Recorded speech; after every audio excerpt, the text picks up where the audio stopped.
When you watch TV, be sure to brighten up the room and watch it from a good distance.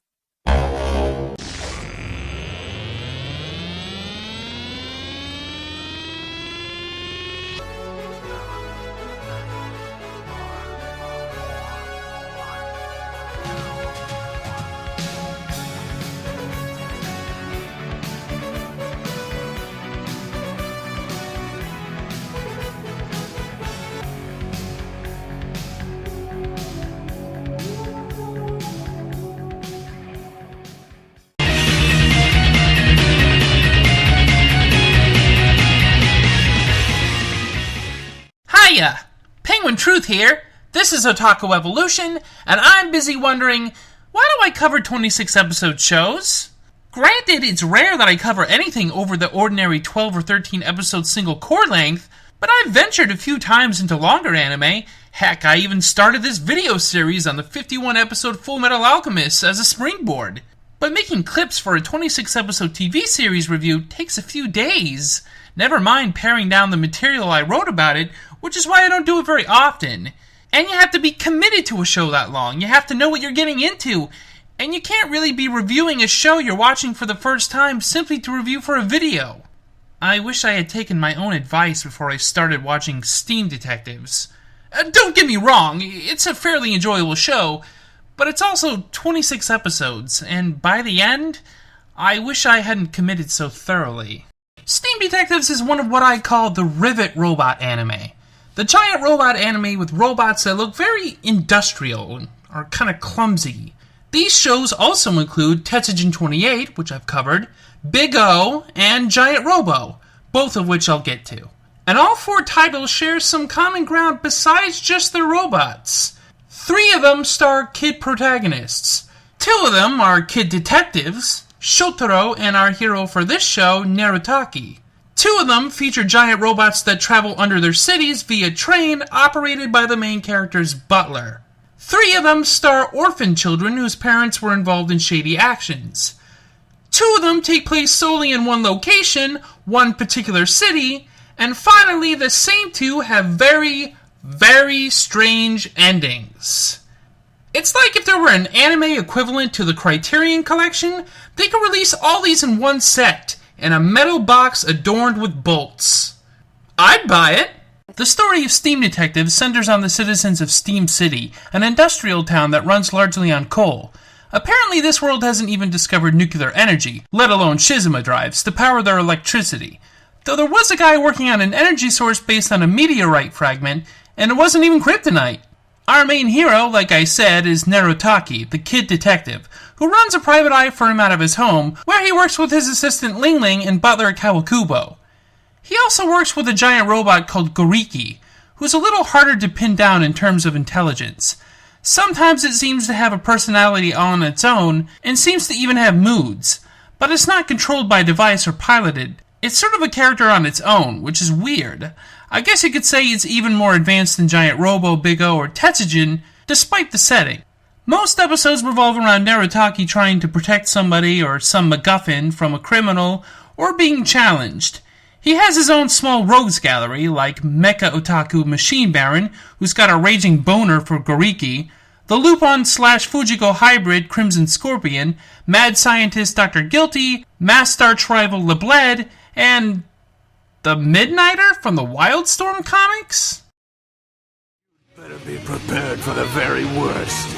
You'd better think about your friends and this city. I'll destroy everything you care about. I'm gonna leave nothing behind but dust!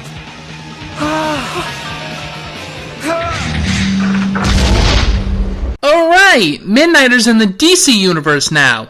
One of the few gay superheroes, by the way. Recently, he's been in the book Grayson, where Dick Grayson, who was unmasked as Nightwing, is now a secret agent working for the Spiral Spy organization. And I personally think that... Whoa, comic geek tangent. The Midnighter-looking guy is Night Phantom. No word on his sexual preference, but I bet it's healthier than Machine Baron's.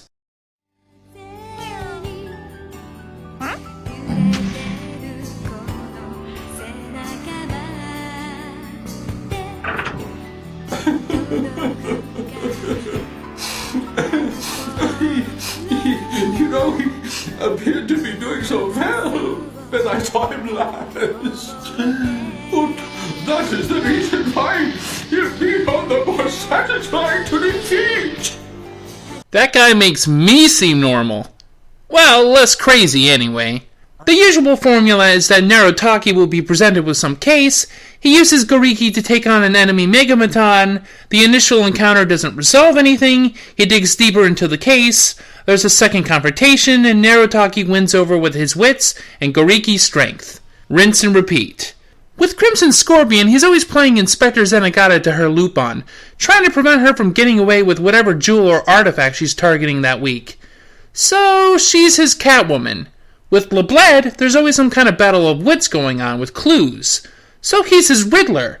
And Machine Baron just wants to get closer to Goriki, either to capture it or, I don't know, make it his waifu? So what does that make him? Joker? Hush? In an early episode, Crimson Scorpion targets a rare material that could power Steam City for 1,000 years. And in the struggle to retrieve it, it's destroyed. The scientist experimenting with it is fine with this because his daughter, who Crimson Scorpion had kidnapped, was saved. But for my mind, a revolutionary energy source that would practically change the world being lost? That's pretty devastating. I'm not saying he should value it more than his daughter, but he should still be a little distressed. Crimson Scorpion isn't really a killer, she wasn't gonna really hurt the girl. Everybody is a little too happy at the end of that episode. In another episode, Crimson Scorpion steals an artifact from a collection that isn't even worth that much. Her reason is to restore it to a statue overlooking her hometown, one of the few times we get a location outside of Steam City. It was going to be paved over soon, and she wanted to restore it before that. Narutaki doesn't understand what she was doing at first, just wanting to doggedly pursue this thief. There are a few nice moments of emotional weight in the series, though usually it's glossed over for the ridiculous. The show does ridiculous a bit better, especially when it comes to the Machine Baron.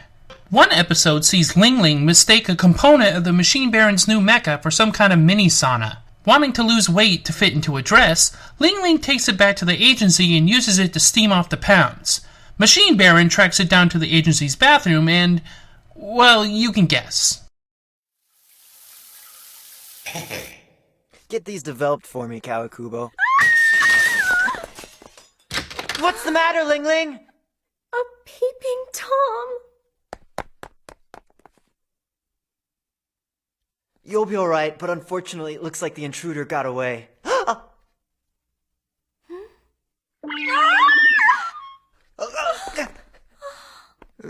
Here you are, miss. Well, you have some nerve. Sorry. Normally I hate that accidental pervert trope, but when it happens to the villain, it's pretty amusing.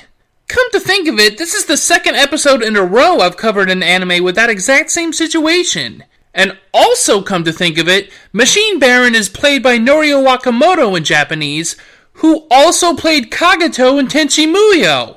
Spooky.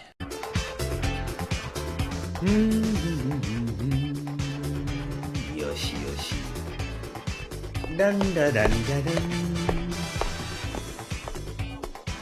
準備はどうなの？合力よ合力。そなたはマロのコレクションの中でも究極の一品よ。二人で写真を撮ろう。今日は私とそなたの記念すべき日なのだから、きれいきれいに撮ってね。早いって。Comedy doesn't always work in this show, though. The 13th episode is a silly, mostly non-dialogue episode where Narutaki and Ling Ling are feuding over something. Honestly, Ling Ling is angry about something in this episode, and I can't tell what it's supposed to be, but she's acting like a total maniac about it. Narutaki becomes peeved in response, and really weird stuff happens. Really weird, over-the-top Warner Brothers cartoon stuff. But, hey, Goriki's working at a bakery, and Narutaki's eating a giant sandwich, and he's trying to get a cat, and yeah. There's not much of a main narrative in this series. It's mostly episodic adventures, as you can tell by now. But an ongoing narrative does eventually begin to emerge involving the Night Phantom. Night Phantom steals an experimental military submarine called the Progress that's powered by a mysterious and dangerous energy source called Demon's Water. Of course, not knowing this, Naritaki pursues Night Phantom in his own little sub. Naturally, the two subs exchange fire in the chase.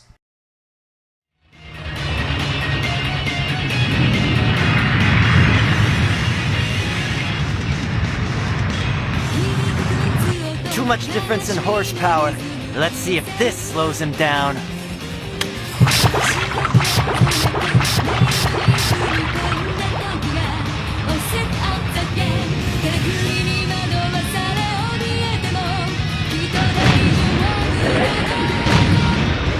These things don't even scratch the paint, but it's best to avoid them.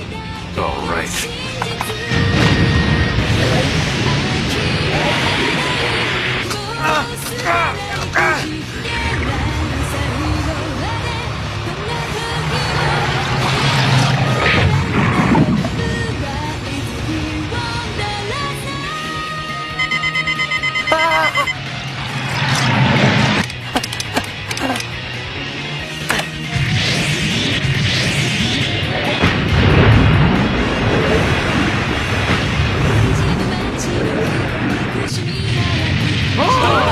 Naritaki barely escapes with his life, and when the sub is later found, it's missing the Demon's Water engine.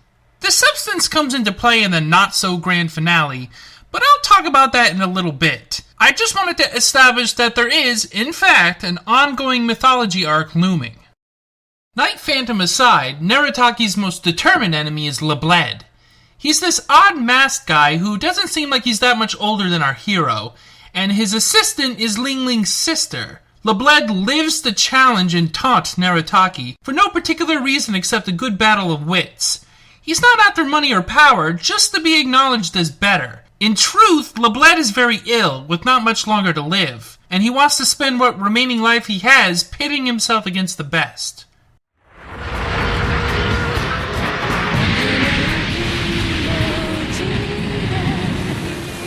How can you take it so far? You're out of control. A game wouldn't be fun if it was so easily won. You're going to kill hundreds of innocent people in the hospital just for a game?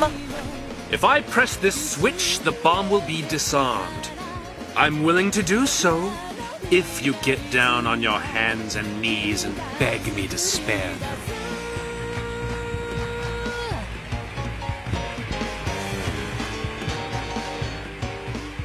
Naritaki, what will you do then? Now hurry up. Make your choice. Toss aside your pride and beg. Where's that justice of yours? Either way, I win the game. This isn't like you at all, Lebled. I don't know what's gotten into you! Oh, I see. Pride over justice. Now we see where your heart really lies. You're wrong, Lebled. Ling Ling's too far for your signal to reach. The remote control won't work.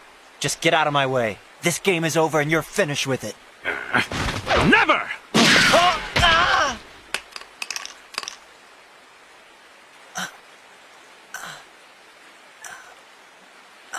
How arrogant.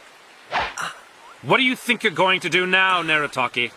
Same as always. Not give up. Is that so? I won't let anyone die. Not Ling Ling. Not the people in the hospital. Justice will prevail, Lebled. And as for you, I refuse to stand by doing nothing and watch while you become a murderer. What difference does it make to you? It's none of your business anyway. No.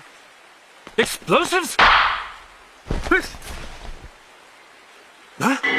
I won't let you! Now out of my way! Wait a minute! Ah!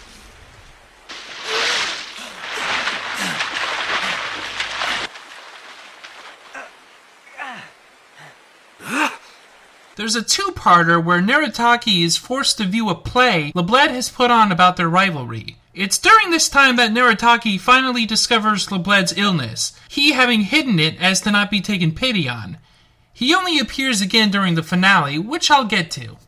Up until the end, the show had been mostly pretty fun, even somewhat memorable, but nothing outstanding. The setting and scenarios were more compelling than the characters, and as there was little ongoing narrative, you never really got a good sense that these characters were really going anywhere. I guess it's just the nature of episodic works, especially ones that ultimately strive for status quo. But I was looking forward to seeing where this plot with the Knight fandom was going as I watched this, because he was always hinting at a grudge he had over something Naritaki's parents had done. And it all comes to a head in the final 3 episodes.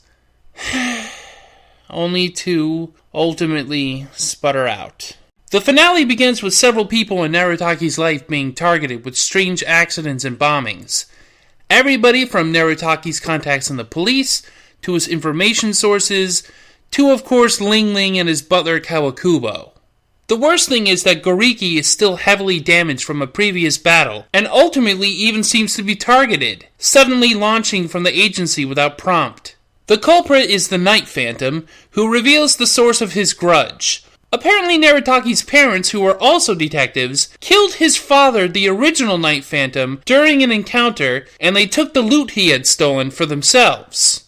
Knight Phantom places powerful explosives all around Steam City and wears a device linked to his heart that will go off if he dies. His goal is to get Naritaki to admit that his parents were corrupt and accept the punishment of death on their behalf. The alternative is the destruction of the entire city.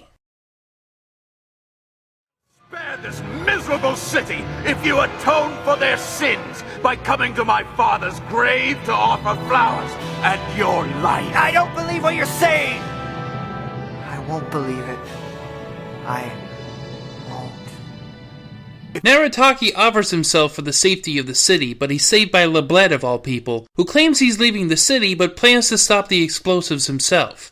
The city is evacuated completely, apparently because Knight Phantom is a pretty light touch for a homicidal maniac, with only Naritaki, his allies, and his enemies turned allies remaining. Ling Ling tries to use a special weapon to stop Knight Phantom's Megamaton, when suddenly Goriki appears. It turns out Machine Baron had taken him to repair him for the final battle. Naritaki, confronting Knight Phantom at a power plant, or some kind of factory, refuses to shoot his enemy as he dares him. But what will Naritaki do? Knight Phantom may set off the explosives regardless, so how will he stop him? Well...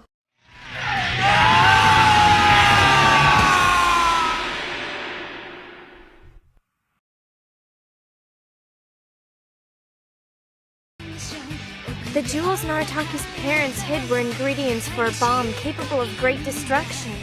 So they tried to guard it, didn't they? And kept everything a secret.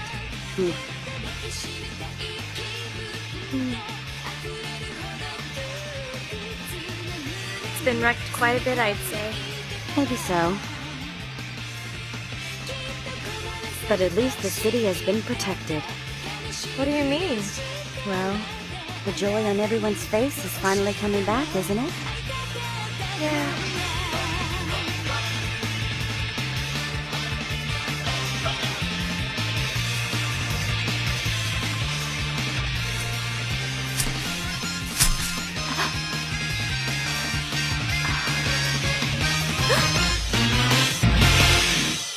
What did I just watch? What happened? How did Naritaki survive? Did Naritaki survive? Did Knight Phantom die? If not, how was Naritaki able to disable the trigger hooked to his heart? How were the explosives defused? What happened to Lebled and Machine Baron? Is Kawakubo going to be okay? What's this about jewels that Naritaki's parents took that could be used as ingredients for a bomb? What just happened? You know what? I'm not even angry. I was angry after everything, after that build-up, all the stakes being raised. We don't even see how the hero overcomes the villain and saves the day. What is this, dot hack sign? But now I'm just honestly curious as to why they ended it like that. This would be like if the final battle of Cowboy Bebop showed Spike and Vicious switching their weapons back, Vicious swipes, Spike fires, and then we just cut up to the sky with blue without knowing the outcome of the battle. It's bizarre.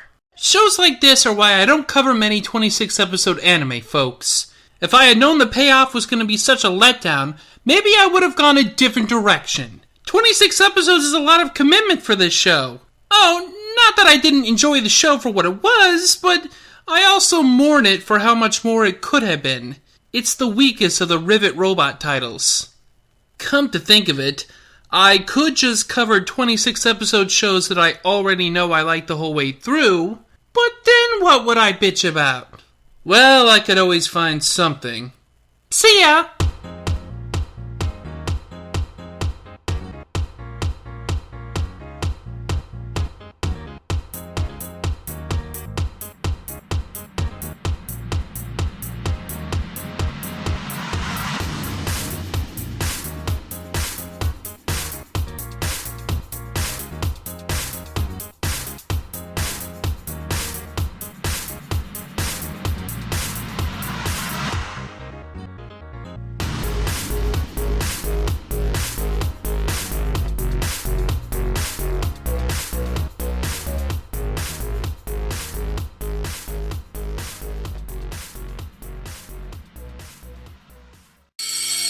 Here we go, Sir. Go, Ricky.